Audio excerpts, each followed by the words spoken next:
Magandang gabi. Magandang hating gabi.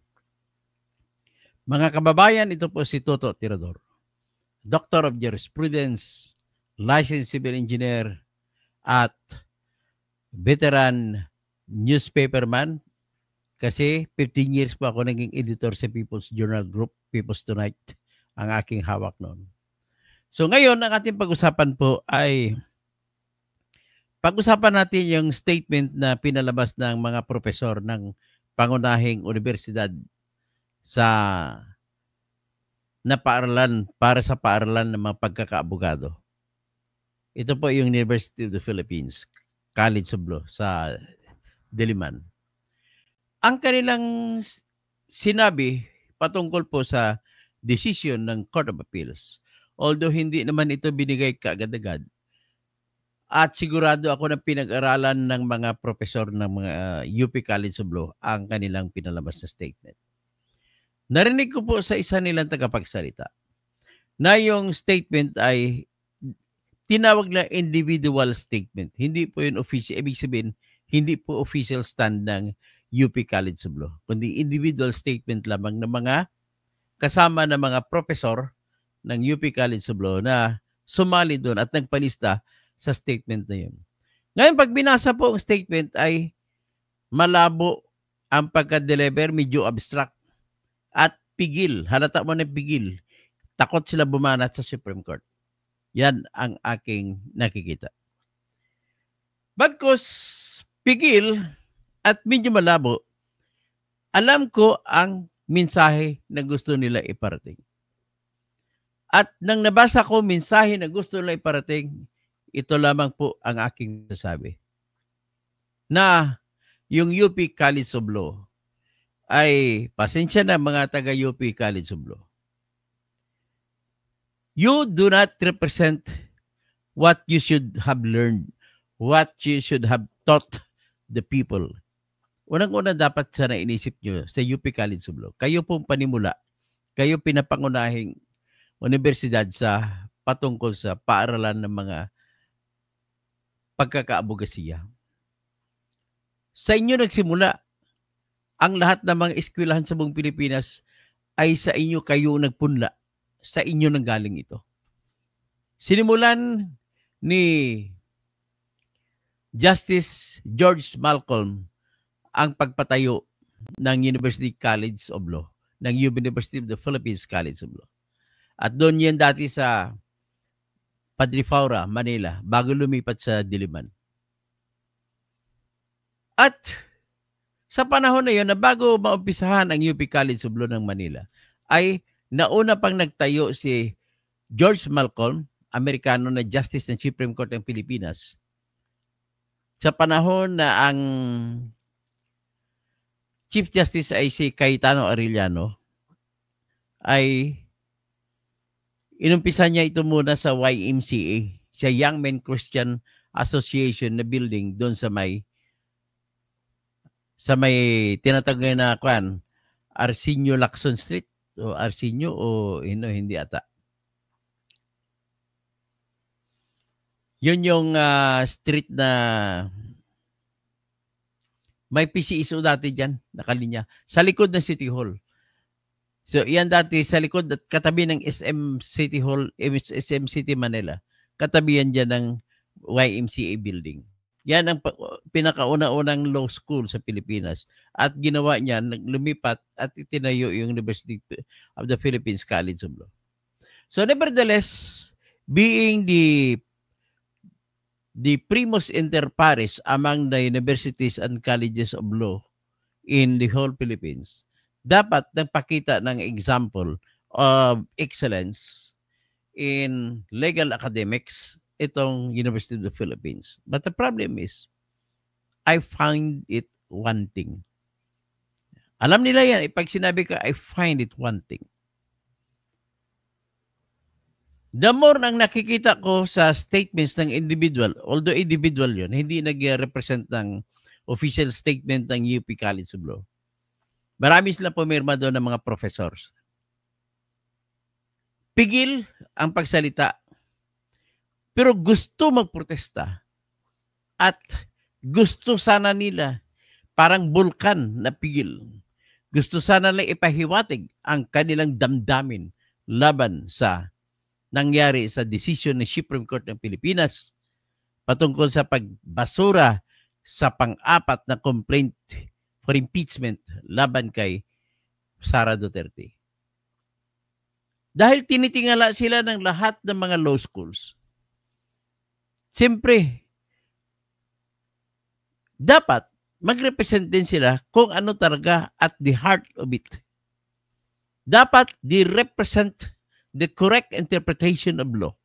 Dapat di-represent the correct reaction to whatever decisions of the Supreme Court. Ganito pong aking findings dyan. Number 1, hindi nila tahasang sinabi na mali ang dalawang major issues na dinesisyon ng Supreme Court. Basahin natin mamaya, pero ito lang muna, bigyan ko muna ng konteksto. Pero sa kanilang pananalita,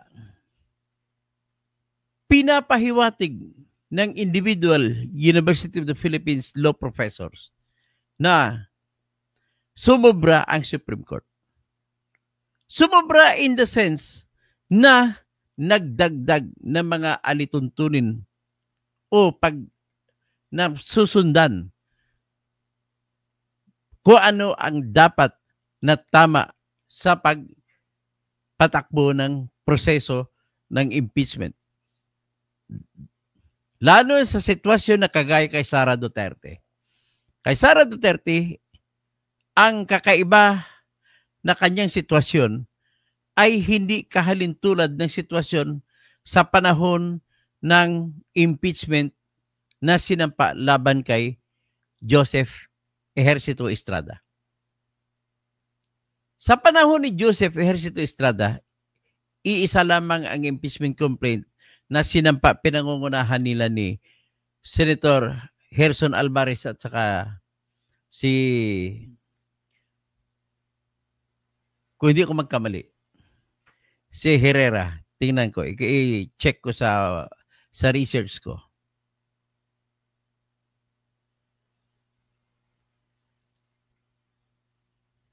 Ito yung sa panahon ni Estrada.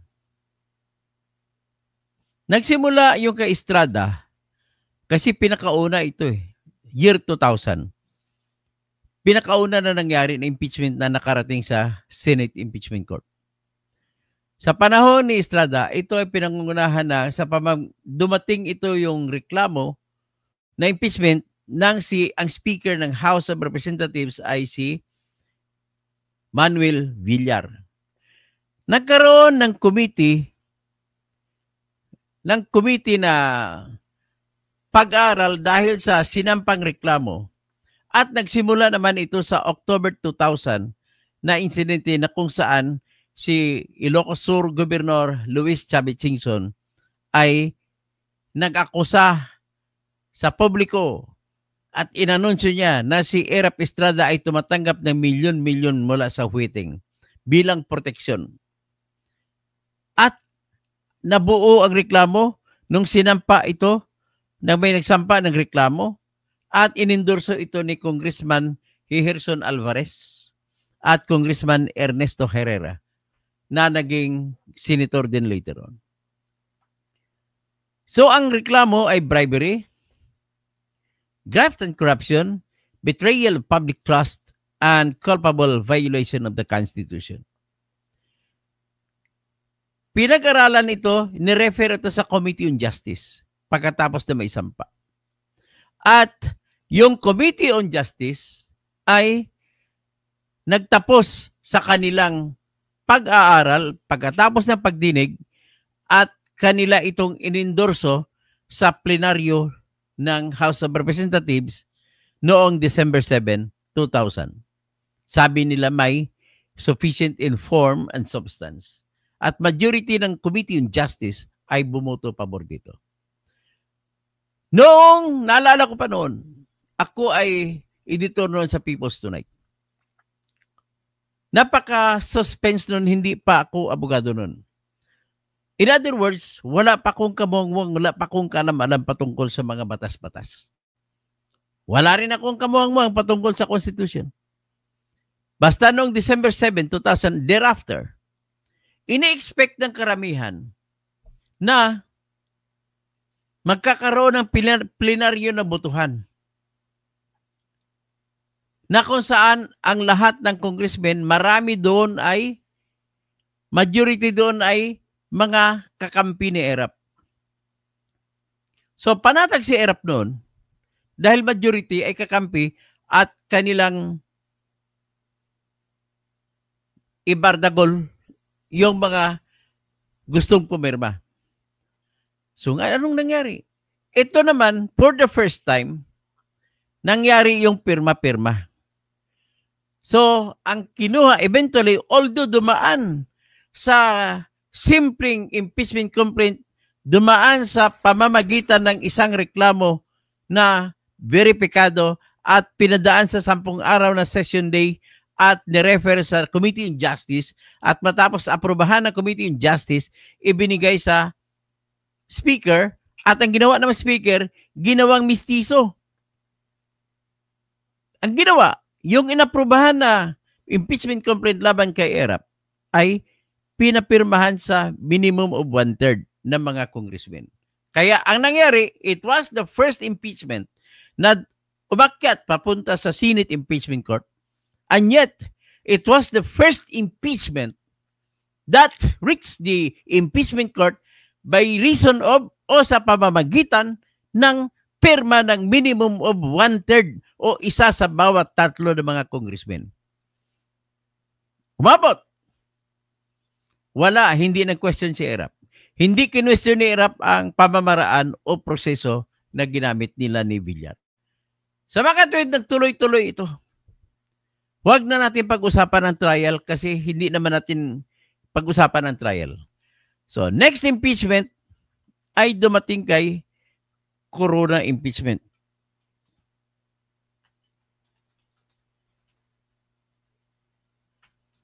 One-third din ang sistema kay Corona. Tingnan natin. The impeachment complaint against Chief Justice Renato Corona reached the Senate by means of direct endorsement of the 1/3 number of congressmen who signed the impeachment complaint. Tulad ni Erap, si Chief Justice Renato Corona ay hindi niya rin kinwestiyon yung pagdating, yung pag-angat ng reklamong impeachment laban sa kanya papunta sa Senate Impeachment Court. Ito yung umakyat December din na araw. Bagkos, nangyari ito 11 taon matapos ang kay Erap. Ito'y nangyari noong December 12, 2011 na kung saan nag-caucus o usapang hindi meeting kundi informal yung mga majority block ng House of Representatives na pinangungunahan niya ni Noynoy Aquino. Tandaan nyo, galit na galit si Noynoy Aquino noon kay Renato Corona. At ang kinagalit ni Noynoy Aquino sapagkat ay itinulak ni Chief Justice Renato Corona na magkaroon ng desisyon patungkol sa lupa dyan sa Hacienda Luisita, kung saan natalo ang Hacienda Luisita, na kung saan ang Chief Justice doon ay si Renato Corona. Galit na galit si Noynoy. Kaya huwag nyo sabihin, akala nyo hindi corrupt si Noynoy. Yan. At inaakusahan pa si Noynoy na namigay ng 50 million pesos sa kada senador para iboto lamang na guilty si Corona.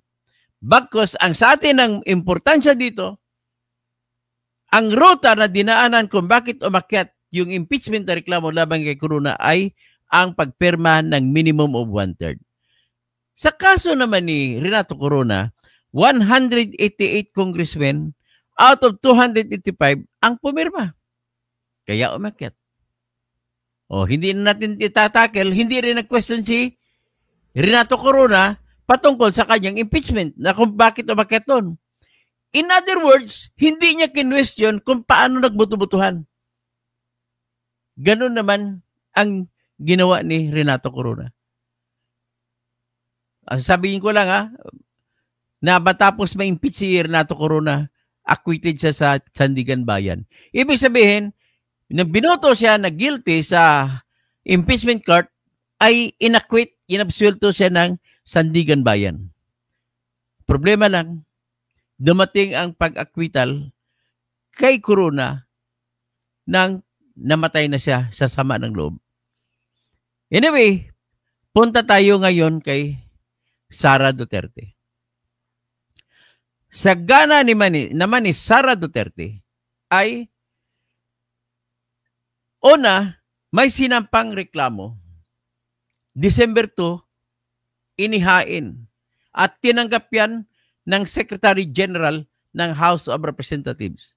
Pag tiningnan mo sa forma, pag binasa mo ang sinumpang salaysay ng verifikasyon, nakasaad doon, tahasang nakasabi, sinabi, pinirmahan ng mga nagrereklamo na kasama ang nagreklamo dyan na si Attorney Nery Colmenares. Ay, hindi. Si Attorney Leila de Lima. Si Attorney Shell Jokno. Pumirma sila. Doon, meron silang deklarasyon na kung tawagin mo, verification. Nakalagay sa verification, kung sa Tagalog pa, nabasa ko ang lahat ng nakasulat dito sa reklamong impeachment na ito. Number 1. Number 2, naintindihan ko ang lahat na nabasa ko na nakasulat sa reklamong impeachment na ito.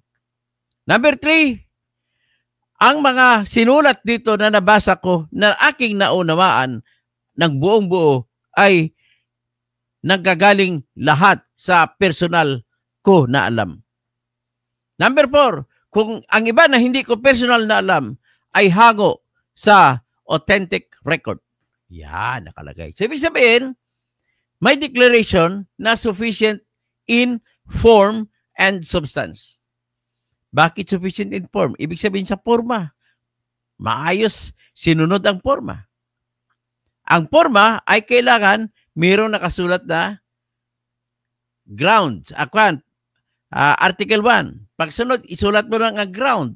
Sa ilalim ng article, isulat mo lang ang ground. Halimbawa, sabihin mo ang ground, bribery. Ganun lang kasimple. Papalabokan mo lang, lagay mo ng pangapalabok-palabok dyan. Kunting one statement para sabihin lang kung paano nangyari ang bribery. Pagkatapos sunod na paragraph, yun naman yung pagsasalaysay mo kung paano nangyari ang insidente na tinatawag mo ngayon na bribery. Next, Article 2. Kung meron ka pa, pwede namang isang artikulo lang. Pwede nang marami. Oh. Kay Sara, ang unang artikulo, nilagay nila ay yung kasalanan daw na pagtitreat yung culpable violation of the Constitution. At saka betrayal of public trust din. Big sabihin, sinira ni Sara ang tiwala ng taong bayan sa kanya. At nilabag niya rin ang tinatawag na mga nakasulat na batas sa Constitution. At ninarate doon, ginawa niya ito sa pamamagitan ng pagkaroon ng press con sa loob ng House of Representatives sa may detention center ng House na kung saan ay tahasan niyang inanunsyo sa mga media na nalaman niya ipapatay siya ni BBM, ipapatay siya ni Lisa Marcos, at ipapatay siya ni Tambaluslos, Martin Romualdez. At sinabi niya, kumausap na siya ng isang killer, hard gun, na kung mamatay siya, ay huwag niyang tigilan na patayin si BBM, si Lisa, at saka si Martin Romualdez.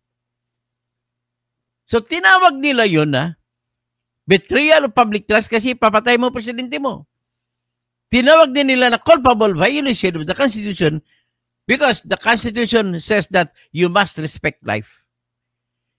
You must obey your oath that says that when you became the Vice President of the Philippines, you took an oath to defend until your life is dead, your country and your flag.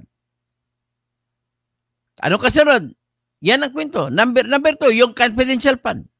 Na ninakaw niya yung confidential fund sa pamamagitan ng pagbibigay ng mga pera sa pamamagitan ng kung sino-sino mga taong hindi kilala kagaya kay Mary Grace Piatos.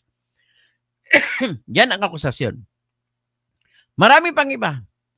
Nevertheless, yan ang akusasyon na nagsasabi kung makikita mo ng porma. Tapos ang porma may nakalagay na akusasyon. Tapos pag tiningnan mo ang akusasyon at saka yung porma, titingnan mo kung may nakalakip na mga ebidensya, dokumento o whatever o object. At kung may nakalakip na ebidensya, automatic, pwede mo na sabihin, sufficient in form and substance. Yung verification ay parang bintana yan na nagsasabi na dideklara ang nagreklamo na siya ang kanyang nirereklamo ay hindi pangharas. Hindi ito may intention para kumita, kundi ito ay nakabase sa lehitimo na ebidensya, lehitimo na batas na nilabag at lehitimo na damdamin para sa bayan. Next, ang number 2, sinampa noong December 4. At ang nagsampa noon, grupo ng makabayan black congressmen. Si Congresswoman Franz Castro, Congresswoman Arlene Brosas, at Congressman Raul Daniel Manuel. Inendorso nila ang reklamo nila ni Teddy Casino, ni Nery Colmenares, at saka marami pang iba. At ganon din, halos kinopya lang kung ano ang nakasulat sa unang impeachment complaint na sinampa. Pero nevertheless, pag binasa mo yung sinumpaang salaysay na verifikasyon, sinabi rin doon na nabasa nila ni Teddy Casino ng buong buo ang lahat ng sinulat doon sa reklamong impeachment na sinampa noong December 4, 2024. At nakasulat din doon na binasa at naunawaan nila ni Teddy Casino ang reklamo. At nakasaad din doon na sinasabi, tahasang sinasabi sa pamamagitan ng panunumpa na ang lahat na sinabi doon ay personal niyang alam.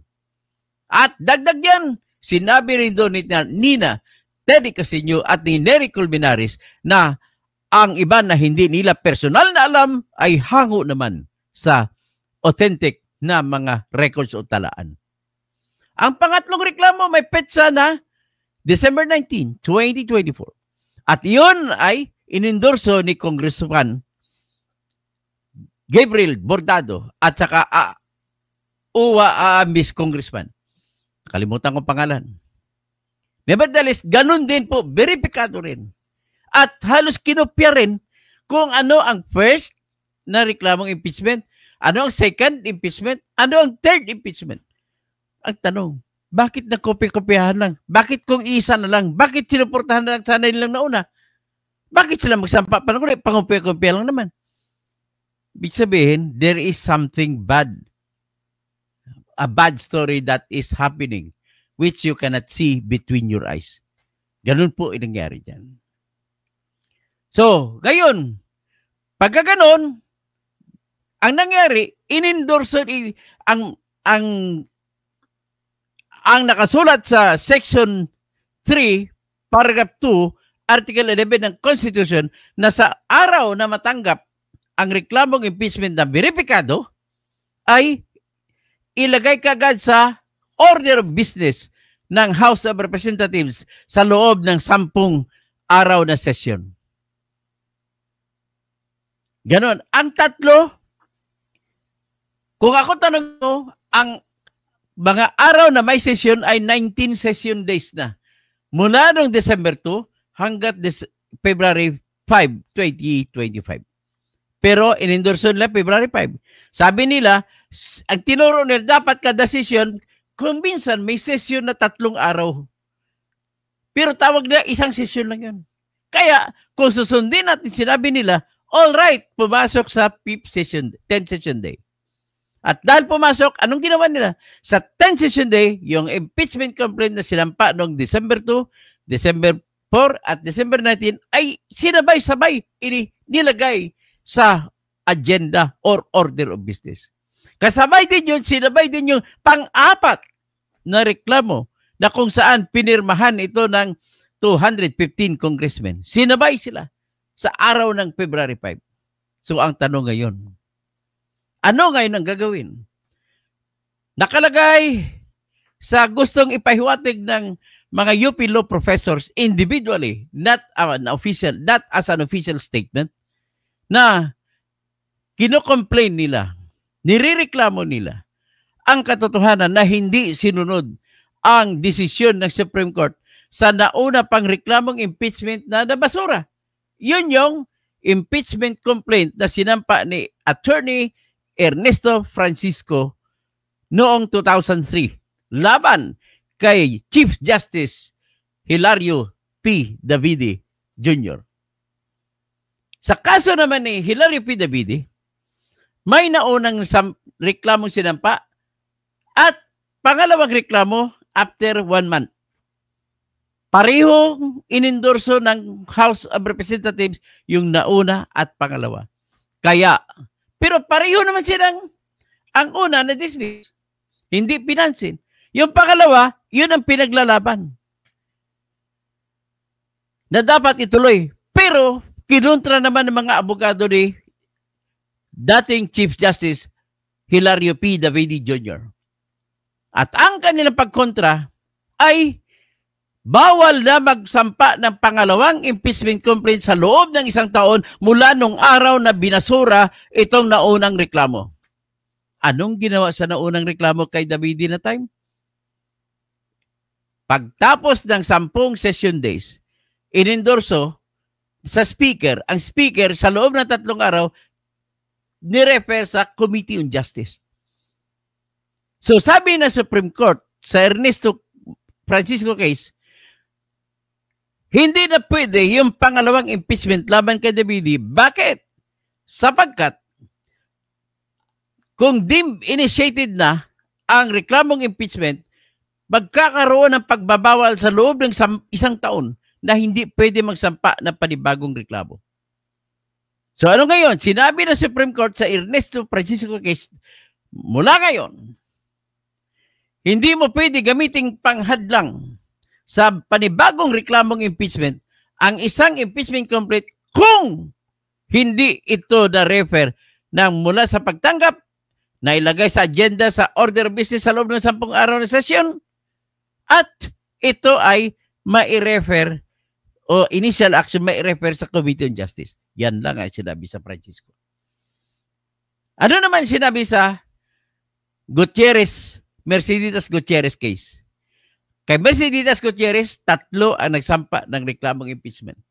At ang ginawa, kumo aral na sila sa Francisco Doctrine, ang ginawa nila ay sabay-sabay na inendorso ng mailagay sa agenda, sabay-sabay, at sabay-sabay din na nirefer sa House Committee on Justice. Ang desisyon ng Supreme Court, igalang natin na tama ang pagsampa. Pwedeng isampa ang 3 impeachment na reklamo o 10 man. Basta sabay-sabay na lang ito ni-refer ay walang bawal. Ganun po ang nakaraan. So ngayon, magtanong na muna ako. Kung nadesisyonan ng Supreme Court sa 2003 na kung saan ang tanging referral sa Committee on Justice ang makapagpigil sa pagsampa ng panibagong reklamong impeachment, meron bang nakasulat sa ating konstitusyon na pamantayan kung ano sundin pagdating sa kung kailan magkaroon ng pagbabawal sa panibagong complaint?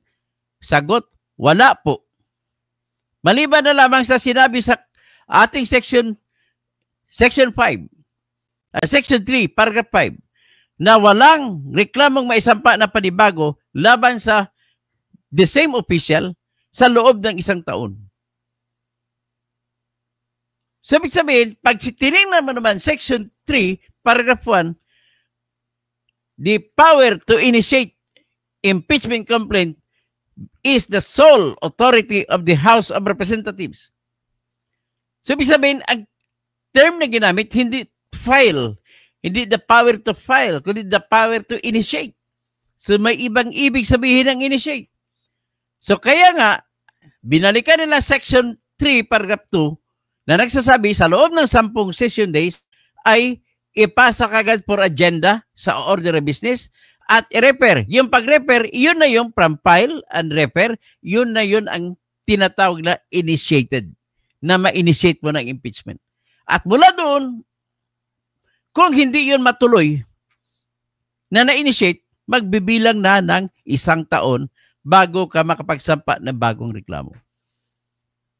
So ano ang meron doon? Na-initiate, lahat po yan na-initiate sa panahon ni Francisco ay na-dismiss din kaagad. Na-initiate pero hindi na-dismiss ng House Committee on Justice. Sa panahon naman ni Ombudswoman Gutierrez, ang nangyari ay i-endorso na sana sa committee, sa plenaryo, sa House of Representatives, nag-resign.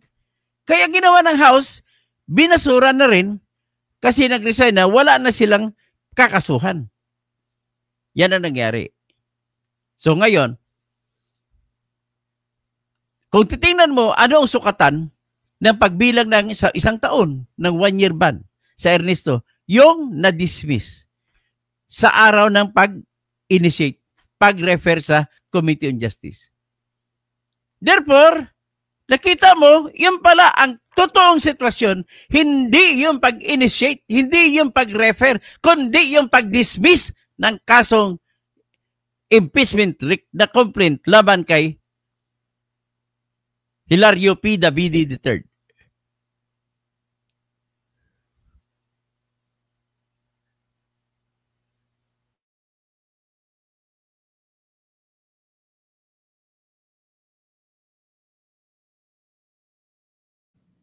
Okay lang ang aking signal. Okay, next. Kung yun pala, yung pag-refer ng Ernesto case sa Committee on Justice, na-dismiss naman, so doon nagsimula bilang ang 1-year ban. So ngayon ang tanong, punta tayo sa Sara case. Kay Sara case, ganitong ginawa. Balikan ko yung sinampa noong December 2, December 4, at December 19, 2024. At sabay-sabay na nilagay sa order of business na pag-usapan noong February 5. Kasabay nung pang-apat na reklamo. February 5 din. At ang ginawa ng House of Representatives, ibig sabihin, inupuan nila mula nung araw pag-file hanggat February 5. December 2 and February 5 are too far away from each other. So, ibig sabihin, nakita po ng Supreme Court natin ngayon na abuso. So, ibig sabihin, ang dapat natin tingnan dito, kung ikaw ay tumitingin sa Constitution, yes, political exercise yan. Yes, political exercise yan. Dapat hindi makialam ang Supreme Court kasi politiko, tanging boto lamang ang ng tao magdesisyon. Paano naman magboto? Wala namang eleksyon sa panahon na yun. Ganitong diskarte. Kung sino ang binoto ng tao, mga senador, mga congressmen, sila ay magdesisyon bilang representante ng mga mamamayan sa larangan ng kapangyarihan ng political. Hindi sa kapangyarihan ng judicial. O ibig sabihin sa sa pamamagitan at pagbibigay ng kahulugan kung ano mga kahulugan ng bawat batas kung meron mang awayan kung ano ang dapat na batas. So, ibig sabihin, ang nangyari, yung 3 reklamo, tinawag ng Supreme Court natin, tiningnan nila, ano nangyari pagkatapos? Anong ginawa nila muna? Factual muna tayo, factual. The first fact that happened, lahat sila na nalagay na sa order of business, tiningnan muna yung pang-apat na reklamo. At nagdeklara sila, dahil ito ay napirmahan na ng more than 1/3 na congressmen, ito ay dapat dalhin na sa Senado. Mr. Speaker, we move that the Secretary General of the House of Representatives, Reginald Velasco, be ordered to submit or to transmit to the Senate this copy of the impeachment as the official impeachment complaint of the House of Representatives against Vice President Sara Z. Duterte. Yun ang ginawa nila. So pagkatapos nun, nag-appoint sila kung sino mga prosecutor, magpapatunay ng mga abogado nila, mga congressmen na mga abogado. 11 sila. Pagkatapos nun, inatupag nila panghuli ang 3 impeachment complaint. So, anong gagawin natin sa 3 impeachment complaint? So, sinabi nila, yung yung 3 impeachment complaint ay nag-motion si Manix Dalipi na i-archive. In-archive. Ito na ngayon, pumasok sa Supreme Court. Bakit in-archive? So, naglaro sa diskusyon ng utak ng mga hurado, mga justices. Ang sino mang nagreklamo ng impeachment complaint ay may karapatan na ang kanyang reklamo ay dapat mailagay sa kalendaryo sa loob ng 10 araw na session days. At may karapatan na dapat i-endorso sa Committee on Justice or committee or proper committee. So, ibig sabihin, nagsalita ang Supreme Court, justices. Kung iyon ang una nyo dapat tinakil. Bakit inuna nyo pang-4? May grave abuse of discretion na naman kayo. Anong sabi nyo? Pinaikutan nyo yung batas kasi mayroon kayong target. Mayroon kayong gustong gawin. Iyon ang gusto nyo i-honor yung pang-4. And yet, pare-pareho lamang sila na sa stage pa lang na gano'n, pare-pareho yung 3-4 na reklamong impeachment na may karapatan na dapat bigyan ng katarungan, na bigyan ito ng ayon sa karapatan niya na asikasuhin. So yung una, imbis na i-refer sa House Committee on Justice ay archive. Yung pangalawa, imbis na i-refer sa House Committee on Justice, archive.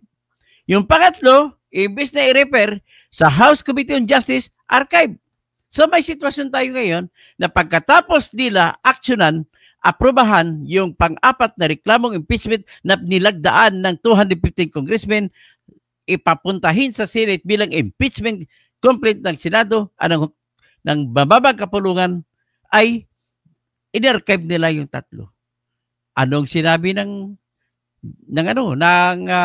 Supreme Court? Natapos na lang ang araw na yon, nag-adjourn. At nang pagtapos adjourn, hindi nila eleksyonan hanggat matapos ang June 30.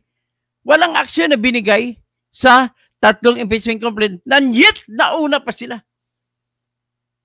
At dahil walang aksyon binigay, June 30, tapos July 25, sinabi ng Supreme Court, dahil wala kayong action binigay, binabawalan na ngayon ang pang-4 na impeachment complaint na matatanggap. At iyon ay barred by the 1-year bar doctrine. O ngayon, ang reklamo ng taga-UP na professor, which is the same reklamo nila ni Antonio Carpio, the same na reklamo nila ni former Justice Adolfo Ascona, at marami pang iba, marami sila kuno matalino, pero ang tawag ko sa inyo lahat ay gang of luminaries, gang of legal experts. Wala kayong objective kundi bababuyin ninyo ang proseso ng impeachment. Nakikiayon kayo sa pagbabasura, pagtatapak ng ating batas sa impeachment para lamang sa inyong adhikain na tinatago nyo, mga ipokrito kayo lahat. Gusto nyo lang matanggal ang isang kandidato para sa 2028 at wala na kayong kalaban. Pero hindi nyo binubuksan ang inyong mata at kung paano nakuha yung 215 na perma. At hindi basta-basta makukuha ang perma kung wala ang pera na kapalit. At ilang congressmen ang umamin na nakatanggap sila ng pera kapalit ng kanilang perma. So, yan ang sitwasyon natin ngayon. So, kung yan ang sitwasyon, ang contention naman lang ngayon ng taga-UP, which is also the same stand as the others, ay kung ganun pala, mahirapan na ngayon magsampa ng totoong reklamong impeachment. Yan ang Bakit? Anong kanilang argumento? Kasi kahit na walang kwentang reklamo, pag ako presidente at marami akong kontra, mag-uutos ako ng isang tao na magsampa ng impeachment complaint na walang kwenta laban sa akin para harangan yung ibang complaint for impeachment na lehitimo. Mangyari ba yon? Mali po kayo mga professors of law dyan sa UP. Mali po kayo sa pagsabi na madali na lang. Bakit po? Nakalimutan nyo ba yung basahin nyo ulit ang paragraph 2 ng section 3 ng article 11 ng ating constitution. Nagsasabi, verified. Tandaan yung word na verified. Verified complaint. Ibig sabihin, only verified complaint can be given that right to be included in the order of business of the House of Representatives within 10 session days. Yun lang. Ibig sabihin, hindi pwede yung house show na reklamo. Hindi pwede yung bogus na reklamo. Kasi titingnan mo, pag tinignan mo, paano mo madetermina? Sa biglang tingin lang, kung ito ba ay house show o totoong reklamo. Una, tingnan mo ang verification. Kapag ang verification nagsasabi na siya ay nag-oath, nanumpa, na handa siya makulong kung mali ang kanyang sinumpaan, ay yan na pong indikasyon na verified siya. Pag verified, ulitin ko lang, ibig sabihin, nabasa niya ng buong buo, naintindihan niya ng buong buo ang kanyang mga binasa, at ang lahat ng mga nakasulat doon ay personal niya alam, o di kaya mula sa mga authentic na pinanggalingan. Which are official records. Naintindihan nyo na? So, ibig sabihin, hindi po mangyari ang inyong pangamba, UP Law professors, na magkaroon ng pagkakataon na ang mga bogus na mga reklamo ay isasampa ng isang tiwali na impeachable officer para labang harangan yung mga lehitimo na impeachment complaint. Tandaan nyo, dapat verified na kalagay. So, unang tingin mo pa lamang, makita mo kung walang naka-attach na ebidensya, hindi na yan verified. Hindi na sufficient in substance. At kung may nakakatakabit man ng mga attachment na ebidensya, ikumpara mo ngayon sa mga binabanggit. Ito ba ay nagsusuporta? O kung ang judgment call ngayon ng committee ng House na magsasabi kung ito mga ba ay sufficient in form and substance, yes, kapag yes, diretso na ngayon na ilagay sa kalendaryo ng House of Representatives sa loob ng 10 araw na sesyon. So, ibig sabihin, sinasabi ko lang sa inyo mga taga-UP Law professors na hindi mangyari ang inyong argumento na nangangamba kayo pag pinayagan natin ang desisyon ng Supreme Court sa ngayon ay mangyayari na mga tiwali na mga presidente, tiwali na kung sino-sino ay maglalagay lamang ng magsasampa lamang ng bugus na reklamo para maharangan. Ulitin ko, hindi yan magkakaroon, hindi pwede papayagan na maghaharang sa 1 year, sa within 1 year rule. Bakit? Kasi hindi naman siya beripikado. Walang ebidensya. Hindi pwede tanggapin. Gets? Gets mo? Sana all gets. UP professors, did you get it? Ang kanila pang pangalawang contention. Sa pamamagitan ng pagdeklara ng Supreme Court kay Sara Case, diniklara kasi ng Supreme Court kay Sara Case na automatic, good as dismissed. Dinismiss nila ang reklamong 3 reklamo. Dahil hindi inaksyonan. Siyempre, pag hindi inaksyonan, wala nang silbi. Pag wala nang silbi, dismissed. At kung dismissed, magbibilang na ngayon ang 1 year na pagbabawal sa panibagong reklamong impeachment. Kung balikan mo ang Francisco, ang basihan talaga ng Francisco kung bakit nagbabawal sa pamamagitan ng pag-refer sa House Committee on Justice is because it was dismissed right there and then. Alam naman natin, alam naman yung mga matatalino kayo dyan sa UP College of Law. Alam nyo naman, magti-trigger ng tinatawag na prescription ay yung dismissal. At sinabi ng Supreme Court sa kay Sara case, wala namang sinasabi sa ating konstitusyon na nagbabawal kung anong klaseng pagbabawal sa 1 year ang pwedeng mangyari na gagamitin. Walang limitasyon. Kung ang una sa desisyon ng Francisco case ay naglagay na ang pag-refer ay pagbabawal na. Kung may refer na sa Committee on Justice. Dito, ang ginawa natin, talagang pareho din yun. Pero sa ngayon, ang ginamit at tahasa naman, basta lahat ng kaso na na-dismiss, nagbibilang ka na ngayon ng 1 taon na bawal na magsampa ng panibago. So, walang mali. Very clear.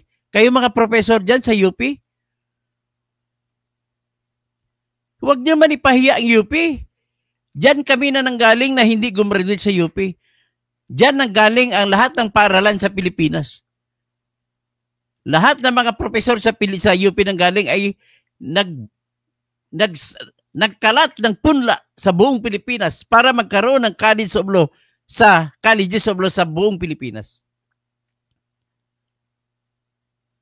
Tatakil natin ngayon yung pangalawa na kinukontra ninyo. Kinukontra ninyo, bawal daw yung ginawa ng Supreme Court kay Sara Duterte na kailangan kung mag-impeach ka sa pamamagitan ng perma ng hindi bababa sa 1/3 o isa sa bawat 3 na congressmen, ayon sa taga-UP law professors, hindi na daw kailangan na bigyan pa si Sara ng pagkakataon na magpaliwanag sa reklamo na idinaan sa 1/3 signature. Bawal daw yun. Sagot ko sa inyo, lumalim-lalim na ng konti ang analysis, hindi nyo na alam, mga taga-UP kayo, mga bright kayo. Paano yan? Klarong-klaro po, wala naman siguro pagtatalunan na ang reklamong impeachment ay lahat ay pwede gagawin ng Senado, ng House of Representatives kung walang nilabag. Sa House of Representatives, may nilabag sila. Ang nilabag nila, klarong-klaro, hindi mo pwede sabihin political ang issue dito. Ito ay factual issue. Sinunod mo ba ang 10 araw na paglagay sa business ang unang reklamo, pangalawang reklamo? Naglampas ng 10 araw, hindi nyo nilagay. Inupuan nyo. Bagkus sa ginawa nyo, sabihin natin, inilagay nyo sa panghuling 10 araw. Ano ginawa nyo sa 9 na araw? Ang sinasabi dyan, kung wala namang isyo, araw na pagkatanggap, dapat ibigay na kagad. Tapos, umamin pa si Reginald Velasco sa mga interview. Kasi may inaantay pa kami na mas medyo bakla-baklain magsalita. Pasensya ka na, Reginald. Impresyon ko sa'yo, bakla ka eh. Yung naintay kasi, tumawag mga congressmen na may ibigay pa kami na ibang mga bagong mga sunod na reklamo na marami pipirma, kaya pakiantay lang. Akalain mo ba naman na ding-ding lang pagitan ng opisina ni Reginald Velasco at the Speaker? Hindi pa maiabot. So, yan po. Binilabag nila ang specific o detalyadong instruksyon ng konstitusyon. Tapos yung 3 araw na pag-endorse, nilabag din nila. Hindi nila in-endorso, kundi in-archive nila. Walang utos sa konstitusyon na mag-archive. Hindi kayo pwede mag-archive. Isa na ba sabi ko, lahat ay pwede gawin ng House of Representatives, ma-internal man yan na kilang proseso o ma-external, walang pakialam ang Supreme Court. Basta wag lang kayo lumabag sa specific and detailed prohibitions.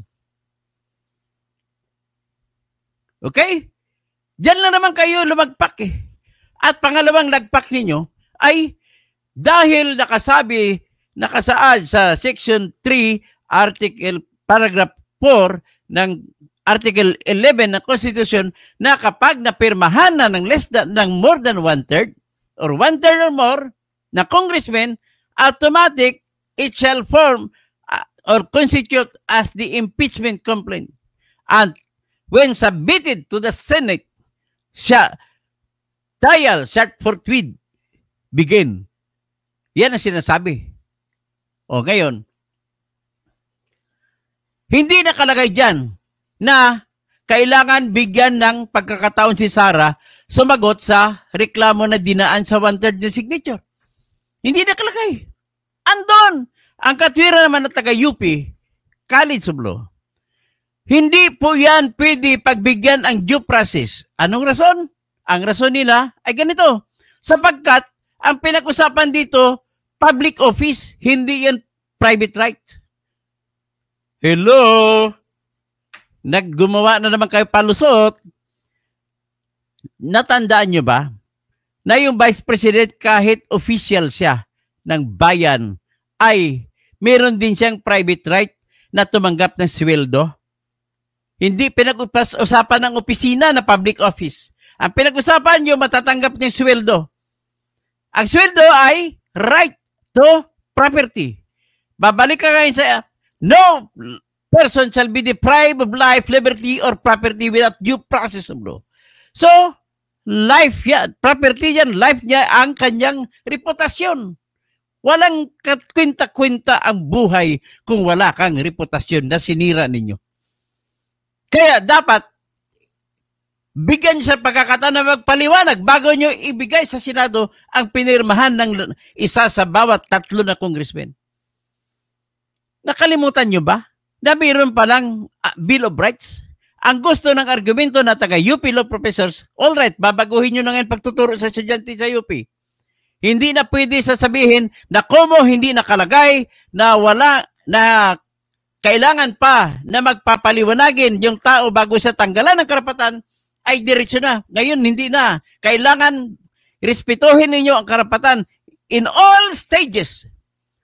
Hindi po naiiba yan sa preliminary investigation ng kumahuli ng pulis sa ating mga fiscal's office. Lahat, kapag naiabot ang kaso at nagkaroon ng warrant of arrest sa korte, pwede pa makahingi ang abogado ng akusado ibalik sa preliminary investigation dahil hindi kami nakatanggap ng subpoena. Intindihan nyo? The most sacred right of every individual, Filipino or not, in the Philippines is that right to life, liberty, or property without due process of law shall not be deprived. And the right to be treated equally. The Equal Protection Clause. So, naintindihan na ninyo? So, may mali ba dyan ginawa sa Supreme Court? Hindi po gumawa ng bagong batas sa Supreme Court. Bagkos, pinatupad lamang ng Supreme Court ang nakasulat na sa ating konstitusyon. Hindi man nakita sa Article 11, Section 3, Paragraph 4 kasi hindi nakalagay yung due process. Pero nandun na una pa sa Article 3, inuutos na lahat na tao, walang exception, ay kailangan igalang ang kanilang karapatan bago sila tanggalan ng karapatan. Dapat ipakita nyo dyan ang katalinuhan nyo mga taga-UP law professors. So ngayon, naniwala na ba kayo sa akin na walang ginawang bagong batas ang Supreme Court? Very correct. Taga-UP pa naman si Marvic Leonin na siyang gumawa ng desisyon. So, in other words, anong i-argumento nyo kontra sa akin? Sumusunod lamang sa batas itong mga lahat ng justices 13-0. Wala man lang bumoto sa pabor sa inyong gusto. At by the way, mali din yun para sabihin na ang prosesong impeachment ay pure political. Isa lang masasabi ko. Basta may panuntunan dyan na specific, na detalyado na nilabag, ay pwede na makialam ang Supreme Court kapag may nagreklamo.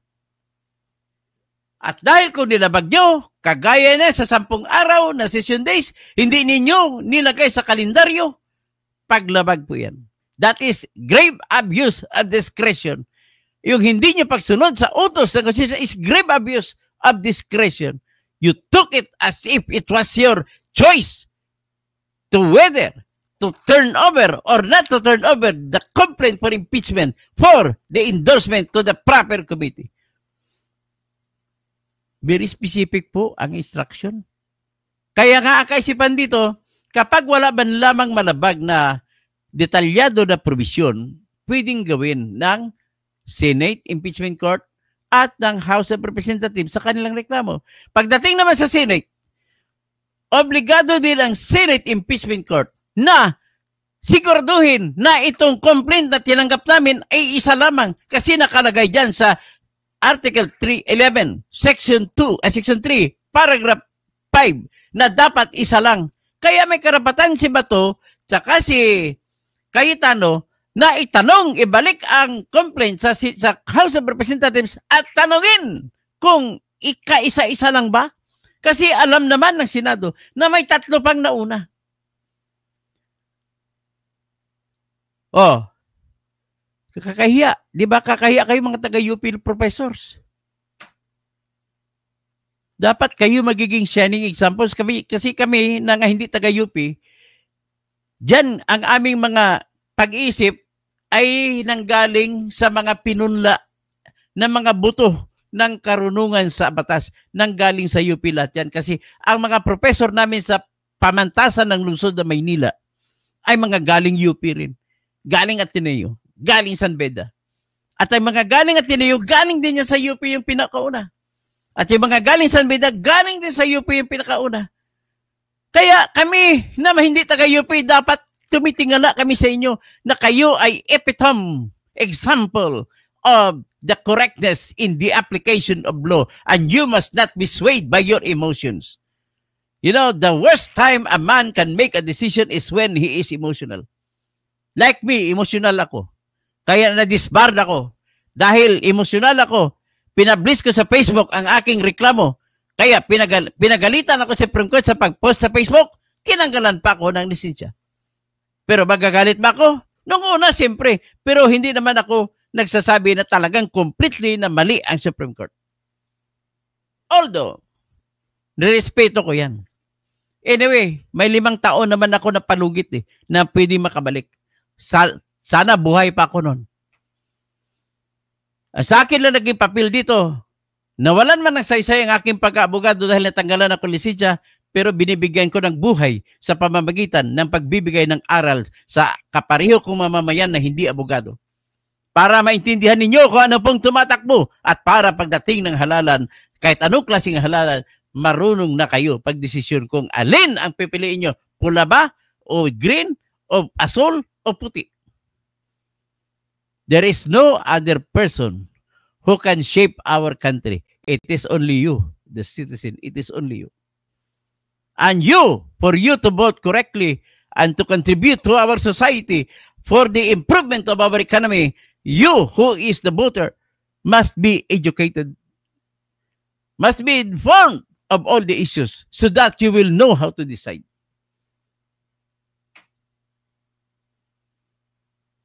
So, yan ang siguro. At least, I made my point. Pwede mag-rejoin o rejoinder ang taga-UP College of Law professors sa aking ginawa. I can invite them to state their position dito sa aking live stream. Para hindi naman pwede sabihin na minumonopolize ko lang. Salamat naman at nakikinig kayo. Ako ay magtatawag na lang sa tinatawag na mga shoutout. Si Nuclear Reactor Reacts. Kung hindi nagreklamo si Sindanya, Castro at Bordado, choice nila yun. Sana nga, hindi na lang sana. Ben Reclamador, Mr. Romualdez Tambi, Ben Reclamador, ipaglaban mo pa. Dito ang kustas magsimula.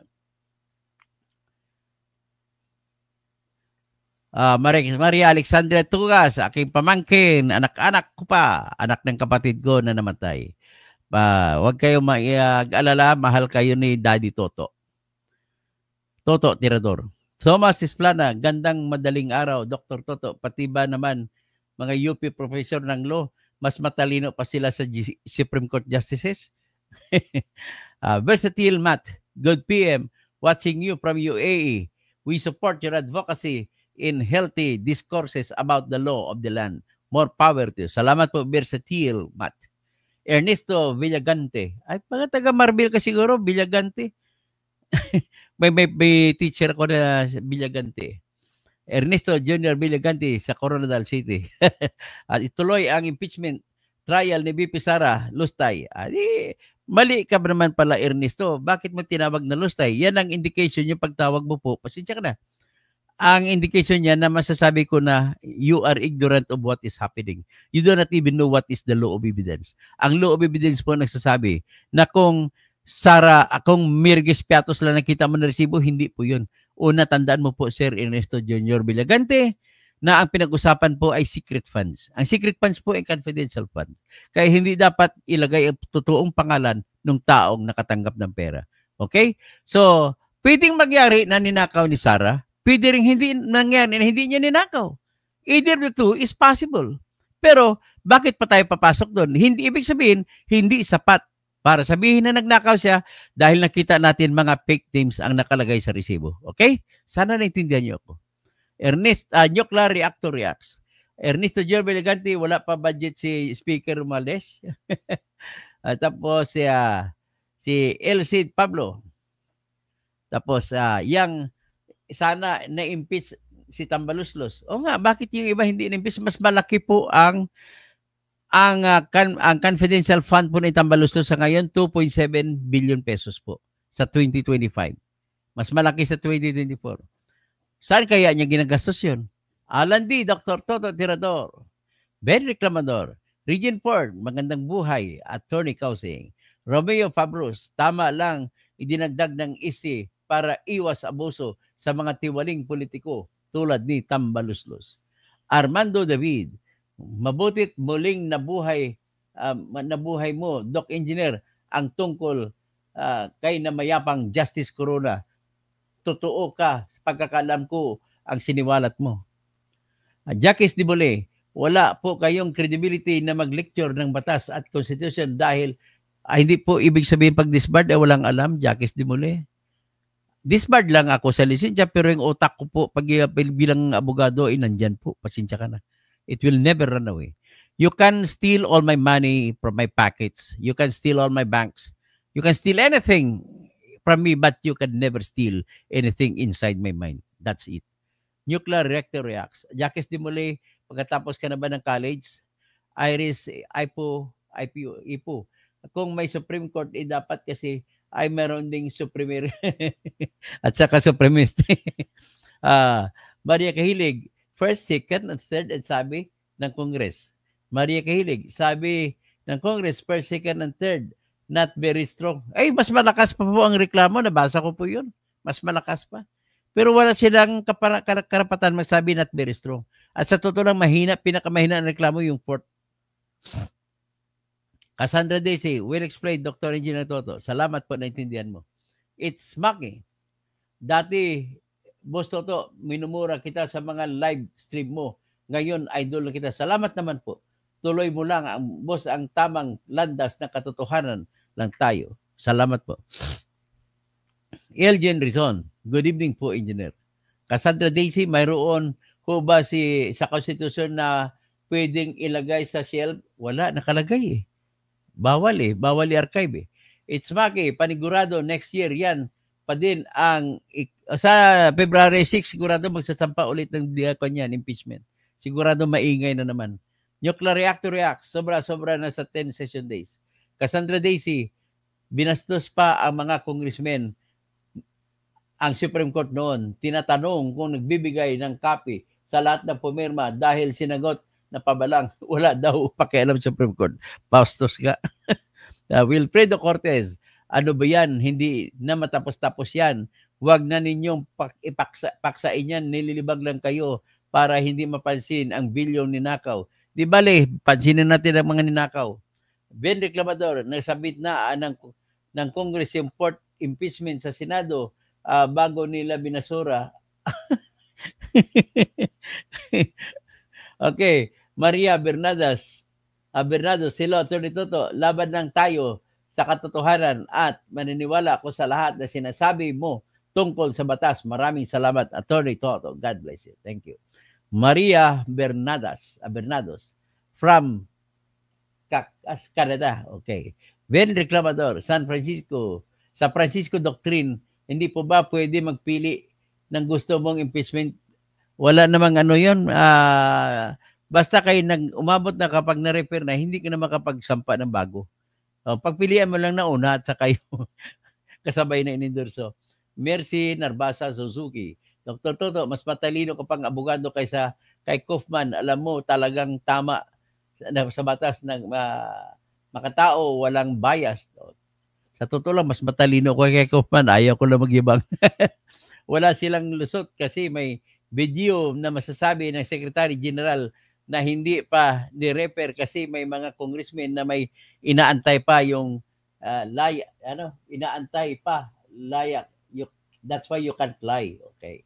Lerma Jacinto, Dr. Toto Kausing, naniwala po ako sa paliwanag mo na ang dahilan ng hindi pagdinig at inarchive ng SOR ng tatlong na inihain na Kongres sa Kongreso dahil hinintay muna nilang pirmahan ni Marcos Jr. yung budget sa AKAP at saka AX. Bugs Adam, mayong aga. Lerma Jacinto, GEE 2025 kung saan naka-insert yung AKAP, AX, tupad at nung mapirmahan na ni Marcos at nirelease na una ng insertion na yon, ayun, biglang nagkaroon ng fourth impeachment at pumirma agad ng 2015. Ben Reclamador, bakit hindi ko pwede sabihin na nabayaran ng ISI? Pero ikaw, Engineer Toto, pwede mo sabihin binayaran ng mga... Kasi may umamin po, Ben Reclamador. Hindi ba alam? May umamin, maraming umamin na nakatanggap sila. Kasi sabi nila project naman yun. At kung hindi kami pipirma, hindi kami makatanggap ng project para ipamimigay sa inyo. Ganun po yun. Armando David, hindi po sila gang of luminaries but gang of nobodies. Kasi nag-create po sila ng kadiliman sa amin na naniwala sa fundamental law o sa mga batas ng bansa natin. Dapat mag-aral muli sila. Nelson Laher, yes sir Toto. Nuclear reactor reacts. Ben Reclamador, may umamin na congressman. Cassandra Daisy, gang up o pinagkaisahan nila si BP Sara ng mga 200 plus na Congress dahil wala naman nakalakip na ebidensya ang mga reklamo. Totoo po yan. Wala nakalakip na ebidensya. Pero yung nasuhulan, ang justices, puro haka lang. Opo, wala po akong nakitang nasuhulan. Ben Reclamador, kung meron umamin o congressman, hindi ba dapat kasuhan yung congressman na yon? Talagang dapat. At dahil ko lang pala pansinin na isa sa nagdesisyon na ipagsura ang reklamong impeachment ay yung ka-appoint pa lamang ni Bongbong Marcos na justice na si Justice Raul Villanueva. Paano magkukontra kay Bongbong yan? Si BBM nga nag-appoint sa kanya. Kung totoo may birahan ng kanya, kung may daya, ay bumoto ng nag-dissent na yan. Bumoto ng iba. Diba? Pero hindi sumama sa majority. Cassandra Daisy, Dr. Engineer Toto, alam ni BP Sara ang mga rights niya. Kaya natuto tayo kay BP Sara, know our rights and ask proper agency to help you. Nelson Laher, kay Toby mismo, nagpaturay na nagkaroon ng bigay ng pera. Tama, si Toby Chanco mismo nagbigay, nagsabi ng ebidensya. Ben Reclamador, si Toby Chanco din, ang may sabi, campaign manager na yan ng alyansa, hindi pa yan DDS. Cassandra Daisy, let's all learn from BP Sara and we fight for our own rights. Ben Reclamador, please name the congressman na nagsasabi, humarap. Number 1, si Mitch Kahayon po ng Caloocan. Siya pinakauna ng salita. Number 2, si Joke Frasco ng Liloan, Cebu City. Number 3, si anong pangalan ng congressman sa Cagayan de Oro? Marami pa. Hindi ko na babagitin na iba. Marami pa pag iba. Cassandra Daisy, Tambaluslos at 250 plus na congressmen na violators sa Constitution. Okay. At tapos,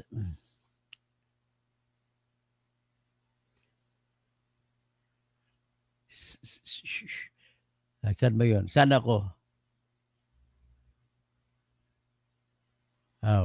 Okay.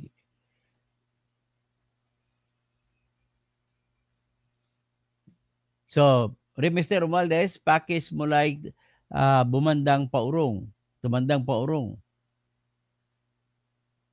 Okay. Tapos, si Ben Reclamador, right to property. Ang posisyon ni BP Sara ay hindi rights. Rights ang pagsweldo po, Ben.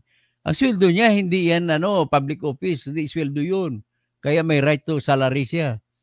Kasi dapat hindi tanggalin ang salary kung walang kasalanan. Cassandra Daisy, tama po, Bill of Rights niya. Kaya BP Sara was severely violated dahil hindi malaki ng ebidensya sa mga complaints. Mr. Romualdez Tambi, pipilit mo pa talaga. Sa corner man, thank you po sa iyong palipad. Salute, Dr. Toto. The Supreme Court decision is unconstitutional. No ifs and buts, period. I respect it. Okay, Angela Molanda. Yes, yan ang batas. Very powerful ang explanation po. Salamat po. Ben Reclamador, yung first 3 impeachment na nilabag, hindi pa dapat nagreklamo ang mga mag-complain kasi karapatan nila ang nilabag. Nuclear reactor reacts. The Bill of Rights applies to all persons, including the Vice President and the President, of course. Angela Molanda, knowledge is power. Salamat po. Perry Pinto Sr., Kabayan Kabunyog, nuclear reactor reacts. Hindi naman na-reinstate the first 3 complaint petition ni Sara eh. Mr. Romualdez Tamba, Ben Reclamador. At tapos nuclear reactor reacts. Kung hindi magreklamo si Sindanya, Castro at Bordado, choice nila yun. Tapos, nanay tayeng, dira gid ako believe sa imo Toto ang pagpaintindi sa amon isakto nga layi. Basti Sagmita, matalino ko pa talaga. Salamat po. Salvador Kapingpin, ang sarap makinig dito, sir. Nice lecture to everybody. Ali Reyes, masarap makinig sa iyo, Toto. Cassandra Daisy, hero ka namin, Dr. Toto. We sympathize with you magmula nung nadisbar kayo. Salamat po. Mr. Romualdez Tambi, Ben Reclamador, talaga, Kenkoy. Nuclear Reactor Reacts, double legend pa yan si Villanueva. Teachers Pet TV, Dr. Toto, gusto ng mga Unipink Lawan at makabayad. Pati mga congressmen, sila ang matalino at masusunod sa batas. Edgar Nacion, Dr. Toto, good morning. Ben Reclamador, since meron ka ng name sa congressman na nag-amin, kailan mo kakasuhan? Ito, antayin mo lang, makakasuhan yan kasi unang-unang kakaso dyan. Alam mo sino? Mag-imbestigahan si Marcoleta. Yan po, tandaan nyo, antayin nyo si Marcoleta. Maraming salamat po at nasobrahan natin 1 oras. Magandang umaga po sa inyong lahat. Sana hindi kayo magsawa sa akin at sana naman ay ito naman ilagay ko lang muna yung aking tinatawag na channel ID ko. Ito po yung channel ID ko. Ignorancia lehes nun excusat. Ignorance of the law excuses no one. Ang kamangmangan o walang kaalaman sa batas ay hindi pinapatawad. Kaya, subscribe na kayo sa channel ni Dr. Toto Tirador. Follow mo ko sa Facebook, Bertene Catalonia Housing. Follow mo ko sa Instagram at saka sa TikTok. Dito po, marami kang malalaman kung paano i-apply ang mga batas sa pangunahing isyu ng ating bayan. Tara na! Yan, nasabi daw, magpapayabla ng impeachment si Dilema laban sa magkukontra ako, papel ako kontra. I-dismiss yan. Walang ground. So, anyway, nais ko lang pala banggitin bago ako umalis. May sinasabi din sila na doctrine of operative fact. Sabi nila, na dahil may bagong batas kayo nilagay para hindi ma-dismiss ang reklamong impeachment, ay dapat i-apply na lang ng Supreme Court daw yung doctrine of operative fact. Ano po yung doctrine of operative fact? Gusto nila na yung 4th impeachment complaint ay respetuhin na valid kahit na nagkamali, sapagkat tong panahon na ginawa ito daw ay hindi pa nila alam na yung mga mali na ginawa nila. Pasensya na po, Justice Ascona, Justice Antonio Carpio, mali po yun. Sinasabi nyo, bakit? Nag-apply labang po yan kung may good faith, inosente. Problema hindi inosente eh. Alam nila na may batas na nag-utos na mag-endorse, bakit in-archive nila? So, bad faith. Pangalawa, pwede na lang endorso agad-agad, hindi naman na in-endorso. Bad faith. Ang bad faith ay may masamang balak. Diyan pa lang ay tapos na. So, hindi pwede mag-apply ang doctrine of operative fact. Pangalawa, yung sa requirement ng due process, nandyan na yan sa konstitusyon. Matagal na yan dyan. Hindi nyo pwede sabihin na hindi nyo alam, kaya inosente kayo. No pwede, mi amigo. Sirvingüenza. Ganito po yan. Ignorancia lehes non excusat, the ignorance of the law excuses no one. Ang law natin, Section 1, Article 3, Bill of Rights, na nagsasabi na walang sinuman ang matanggalan ng kalayaan, buhay at kayamanan kung walang batas. Okay? Ganun lang po yun. Maraming salamat po at magandang umaga.